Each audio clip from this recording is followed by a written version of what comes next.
अगर बात की जाए डेंटिस्ट जो पाकिस्तान में हैं, तो जो अभी ग्रेजुएट नहीं हुए, उनके पास मल्टीपल ऑप्शंस हैं। या वो पाकिस्तान में रह के अपनी डेंटिस्ट्री को परस्यू करें या वो बाहर के लिए अभी से प्लान करें ताकि जब वक़्त आए तो उस वक़्त उनके लिए ज़्यादा देर ना हो या एकदम से उनके ऊपर वो सारे स्टेप्स ना आ रहे हों।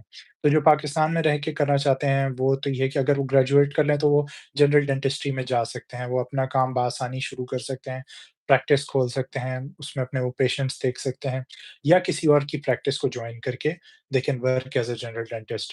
बात अगर रही स्पेशलाइज़ेशन की, तो वो बहुत से स्टूडेंट्स जानते हैं कि वो एफसीपीएस कर सकते हैं या एमडीएस कर सकते हैं। ये दोनों आपको स्पेशलाइज़ेशन की एक डिग्री दे देते हैं और इसमें आप एज़ अ स्पेशलिस्ट काम स कर सकते हैं। अगर आप ओरल मैक्सिलोफेशियल सर्जन बनना चाहते हैं, आप वो काम कर सकते हैं या प्रोस्थोडोंटिस्ट बनना चाहते हैं, जिसमें आप डेंचर्स वगैरह बनाते हैं, क्राउन्स, ब्रिजेस, तो ये अलहदा स्पेशलिटी है। लेकिन बात अगर रही बाहर आने की, तो इसमें बहुत इम्पोर्टेंट बात ये है कि अगर स्टूडेंट 3rd या 4th ईयर में हो, उसी दौरान फैसला कर लें और वो फैसला उनका जो है ना फिर अटल होना चाहिए, पत्थर पे लकीर कि हाँ भई, अगर हमने बाहर जाना है, तो हमने अभी से वो तैयारियाँ करनी है।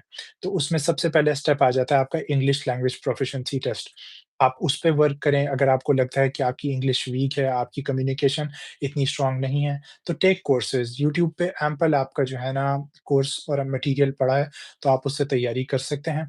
तो आपने एक स्पेसिफिक स्कोर लाना होता है, I am not too sure कि वो क्या है, बट ये है कि इट शुड बी अराउंड 7 की रेंज में आपके बैंड्स आ जाएँ, तो you are in a safe zone. तो आपका यहाँ पर अगर आइल्स क्लियर हो गया, फिर आप अपनी ग्रेजुएशन जो करने के बाद मतलब कि आपका कोशिश करना चाहिए कि आपका स्कोर मैक्सिमम की तरफ जाए रादर देन कि आपका बिल्कुल ही ना वो एवरेज स्कोर नहीं होना चाहिए क्योंकि वो मैटर करता है। हमें ये बताया गया था जब हम बीडीएस में आए थे कि बस आपने पास करने हैं अपने सब्जेक्ट्स और बस आपने पास कर लिया, कोई नहीं आपकी डिग्री देके आपको जॉब देगा। आपको कोई नहीं पूछेगा कि हाँ भई आपके ये मेडिकल फिजियोलॉजी में 56 क्यों आए, आपके 70-80 क्यों नहीं आए? लेकिन मैं आपको बताऊँ ये इम्पोर्टेंट है, ये मैटर करता है। तो जो लोग ये समझ के सिर्फ़ बेयर मिनिमम ले रहे हैं, उनको कोशिश करनी चाहिए कि ये एडवांस करें उस इस लेवल तक अपने आप को कि वो मैक्सिमम की तरफ जाएँ क्योंकि इवेंचुअली उनको ये चीज़ काम आएगी।